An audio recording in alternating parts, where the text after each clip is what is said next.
C'est avec beaucoup d'amertume, beaucoup de douleur, beaucoup de tristesse, d'étonnement que nous avons accueilli cet arrêt de la Cour suprême de notre pays qui reçoit le pourvoi parce qu'en la forme, il ne souffre d'aucune ambiguïté, d'aucune violation, mais au fond, le rejette purement et simplement, sans autre détail.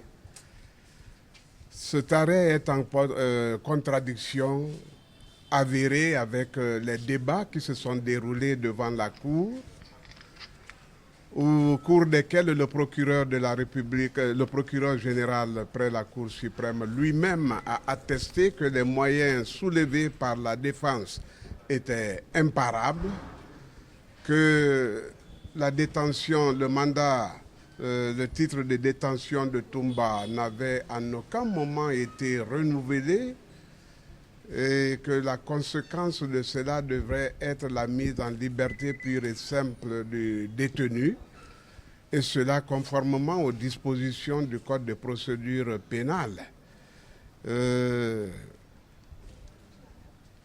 Le tribunal de première instance de Dixine a constaté cette évidence, la Cour d'appel encore moins.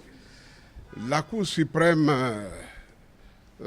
vient de dénier cette réalité et nous avions pensé qu'elle devait corriger les tares et insuffisances qui émaillaient les jugements antérieurs rendus par les juridictions de base, que la Cour suprême aurait dit le droit, que l'état de droit aurait triomphé à travers sa décision, son arrêt, et que les droits de Toumba seraient restaurés.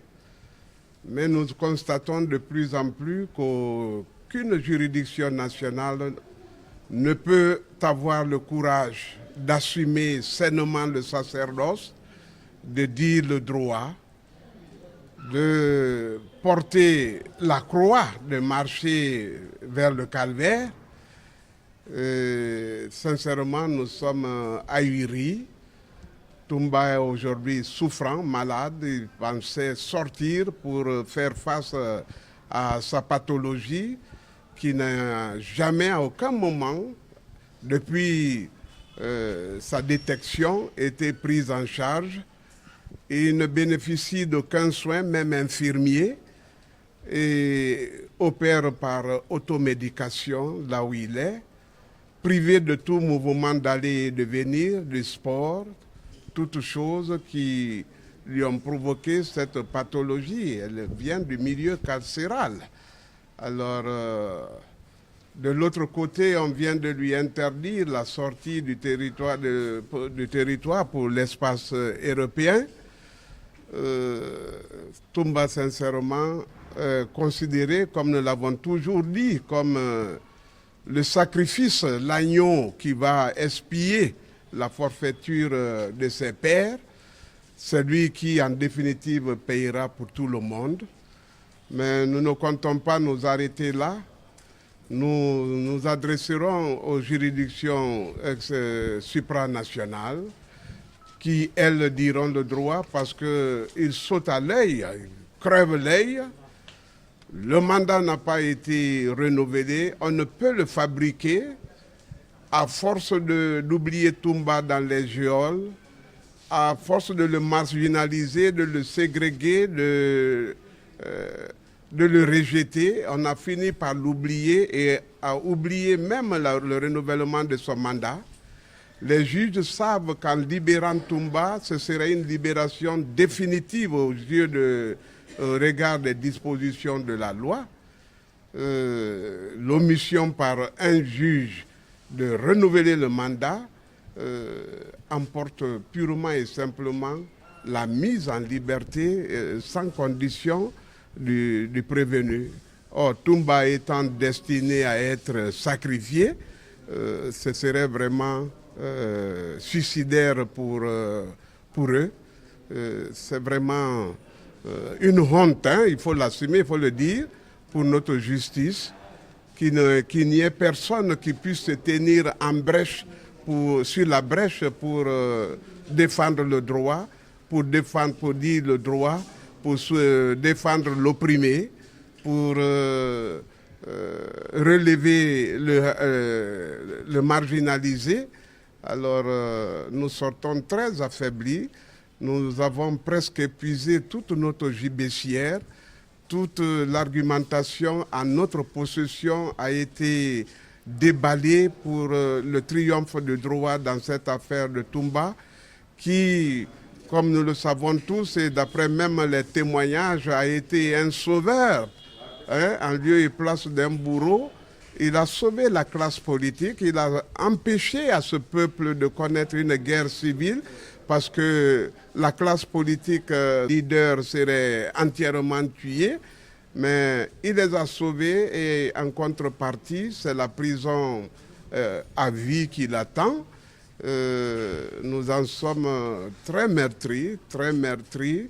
Nous pensions que cette juridiction était au-dessus de la mêlée, qu'elle ne subissait aucune pression, et que ces arrêts faisaient œuvre de jurisprudence, que les juridictions de base devaient avoir recours aux arrêts de la Cour suprême lorsque des difficultés de cette nature, lorsqu'il y a des vides juridiques, des difficultés de cette nature ou des affaires similaires leur étaient soumises. Mais nous voyons que la jurisprudence, c'est derrière nous, et que sincèrement. Alors, maître, ouais. Sur quelle base de loi cette demande de mise en liberté a été refusée? Justement, vous avez entendu, l'arrêt est très simpliste. On reçoit, on accueille favorablement le pourvoi parce qu'il a été introduit dans les formes et délais légaux, et puis il a obéi à tout le formalisme. Alors, mais curieusement, on dit qu'on le rejette. Alors mieux valait le rejeter que de le recevoir. Parce que si on le reçoit, on l'apprécie. Et si on l'apprécie, on donne l'argumentation. Sur quel fondement? Notre adversaire principal, c'est le ministère public, qui dit que les arguments sont imparables. Le mandat n'a pas été renouvelé. La conséquence, c'est sa mise en liberté. Que la Cour aille ailleurs, nous attendons qu'elle nous délivre l'arrêt pour que nous le disséquions, que nous le critiquions davantage et voyons quelle est la hauteur morale,